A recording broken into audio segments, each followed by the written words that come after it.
ও আলী, আপনার সাথে আমার দ্বিতীয় কথা হলো, আমি মারা যাওয়ার পর আপনি আবার বিয়ে করে নেবেন দুনিয়ার যে কোনো মহিলাকে আপনার পছন্দ মতো।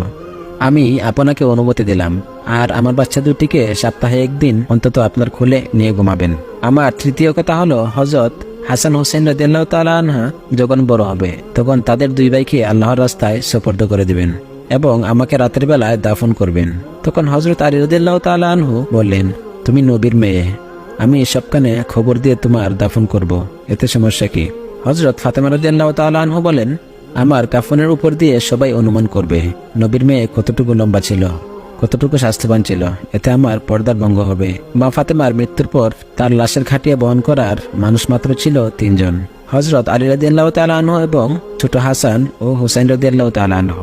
হযরত আলী রাদিয়াল্লাহু তাআলা আনহু ভাবছেন যে লাশের খাটিয়া বহন করার জন্য আরেকজন লোক প্রয়োজন হবে, তাহলেই 4 জন 4 কোণায় কাঁধে নিতে পারবে। এমন সময় হযরত আবু যর গিফরি রাদিয়াল্লাহু তাআলা আনহু এলেন ও খাটিয়ার কোণা বহন করলেন। হযরত আলী রাদিয়াল্লাহু তাআলা আনহু প্রশ্ন করলেন, হে আবু যর, আমি তো কাউকে বলিনি, তাহলে আপনি জানলেন কিভাবে?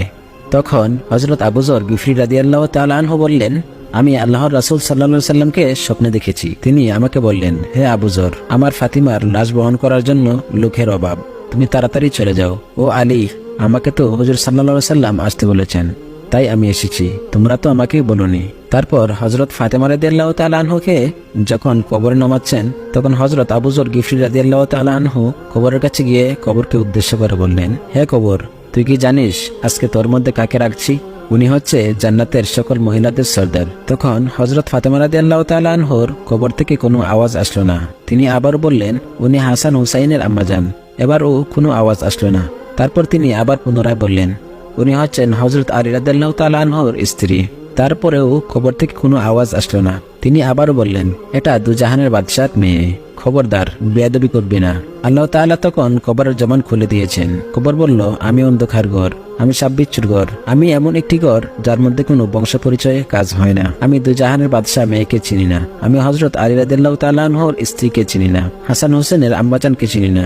আমি জান্নাতের মহিলাদের সর্দারিনী কেউকেই চিনি না। আমি শুধু চিনি ঈমান এবং আমল। আমার মধ্যে যদি কেউ ভালো আমল নিয়ে আসেন তাহলে আমি কবরে জান্নাতের বিছানা বিছিয়ে দিব, আর যদি কেউ খারাপ আমল নিয়ে আসে তাহলে আমি কবরের দুদিক থেকে এমন জোরে চাপ দিব আর মাংস এবং মাটি একসাথে মিশিয়ে একত্রিত হয়ে যাবে। আল্লাহু আকবার। মানুষ জন্মালে মৃত্যুবরণ করতেই হবে, এটাই তার নিয়ম। মৃত্যু কখনো ধনী এবং গরিব দেখে না, প্রত্যেক মানুষকেই মৃত্যুর স্বাদ গ্রহণ করতে হবে। তো বন্ধুরা, এটাই ছিল আমাদের আজকের ঘটনা।